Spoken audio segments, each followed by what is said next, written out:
So if you need to replace your safety sensors down at the bottom of the garage door, go ahead and get your new sensors out. I like to trim the wire lead coming out of it to about 1.5 feet, 2 feet. Then step one would be go ahead and take a screwdriver or a bar or anything similar and pigtail the wire. What that's doing is that gives you some excess play in case it gets snagged by anything and it won't break the wire. And go ahead and separate these two so you can make a connection with them. And go ahead and do that to both of your sensors, and then we can go ahead and get them installed down at the door. And go ahead and start by giving yourself a nice amount of wire to work with before you cut it. Just to make your splice in to replace your sensors, and just go ahead and split your wire and separate the two so you can make a connection. And go ahead and undo your old safety eye that's damaged.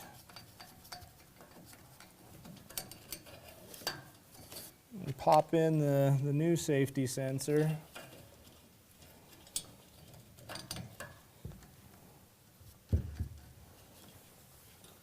Try and adjust this so it's parallel with the door.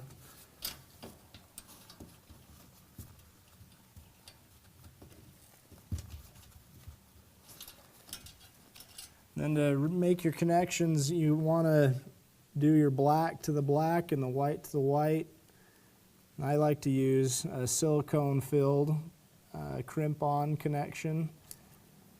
That way water won't get in there and corrode and break your connection. So go ahead and put both of your wires in there and crimp it on down. If you don't have the crimp-on connectors, you can just twist the wires together and seal them up good with some electrical tape. And I don't recommend that because you're gonna at some point get corrosion on there and have to come back and redo the connection.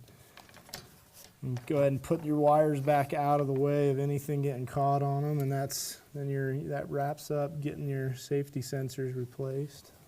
One thing to keep in mind while you're changing your sensor, if you're just changing one sensor out, that you want to replace the sending sensor with the sending sensor. Don't put a receiving sensor in place of the sending one, otherwise your system's not going to work. You have to put a sending and a receiving in the system.